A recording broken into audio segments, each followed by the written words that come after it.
For those joining the signal for the first time, this is Claw 6.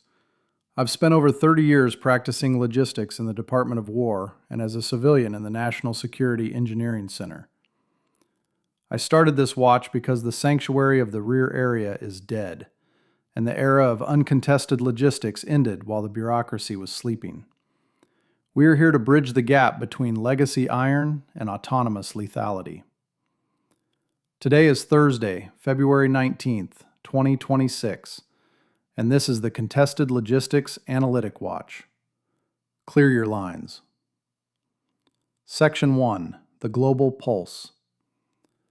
The pit stop pivot is in full effect.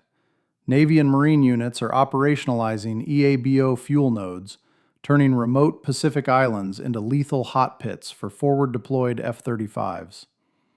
In the high north, the Army has activated Arctic logistics nodes in Norway, slashing sea lift dependence for NATO's northern flank.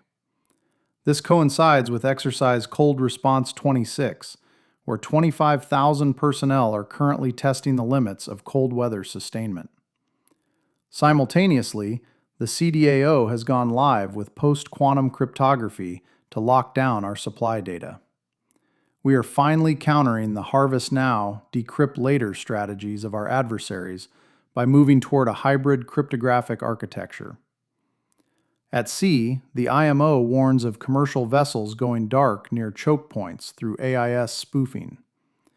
This is supply chain targeting below the threshold of war. Looking further out, U.S. SOCOM and the CIA have set an April date for the 17th Rapid Capability Assessment. The mission? Sustained operations in data-dense, austere environments by 2035. Section 2, the Coalition Web. Australia is hardening the Darwin-Tyndall axis.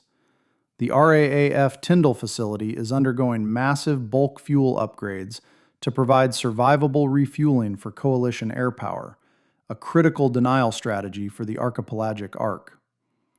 Further north, the UK and Norway have signed a subsea protection pact, recognizing that sustainment rides on fiber as much as fuel. We cannot protect the cargo if we cannot protect the cable. In the Pacific, Japan is establishing a new Joint Logistics Command to synchronize directly with Indo-Pacific Command. We are finally building the connective tissue for a unified, multinational logistics architecture that can survive a first strike scenario. Section 3, Acquisition and Market Trends. The tactical last mile is being bridged. Elroy Air has completed trials of the Chaparral system, delivering 500-pound payloads to unimproved zones without GPS. This hybrid electric VTOL is the bridge between the warehouse and the foxhole. To support these dispersed nodes, Viasat has secured a contract for jam-resistant, hybrid LEO and MEO SATCOM connectivity. In the classified sector, V2X has secured a $100 million award for national security missions specifically targeting contested logistics and C5ISR infrastructure. We are seeing a massive shift in capital toward attritable logistics platforms that can operate where traditional manned helicopters cannot. Section 4, the Engineering Bench. We are moving the factory to the point of need.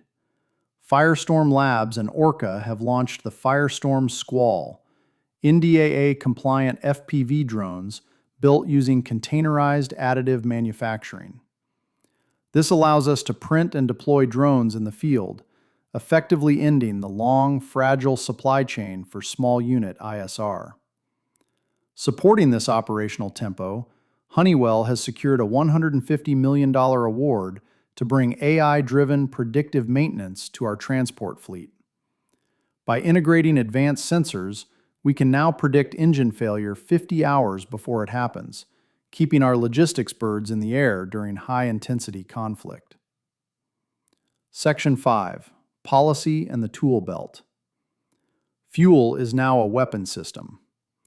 DLA Energy is prioritizing fuel signature management and deception planning. If you aren't managing your physical and electronic signature, you're a target. On the administrative front, the Department of War has officially issued Instruction 3000.19. This establishes the general procedures for vendor threat mitigation, standardizing how we vet every commercial partner to lock out foreign adversaries from our logistics lines.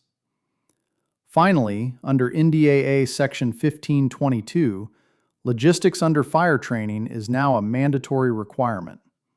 If you can't pump fuel by hand and navigate by paper, you are a liability to the formation.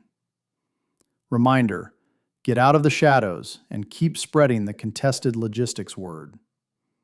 Remember to like and subscribe, and until next week, this is Claw 6 signing off.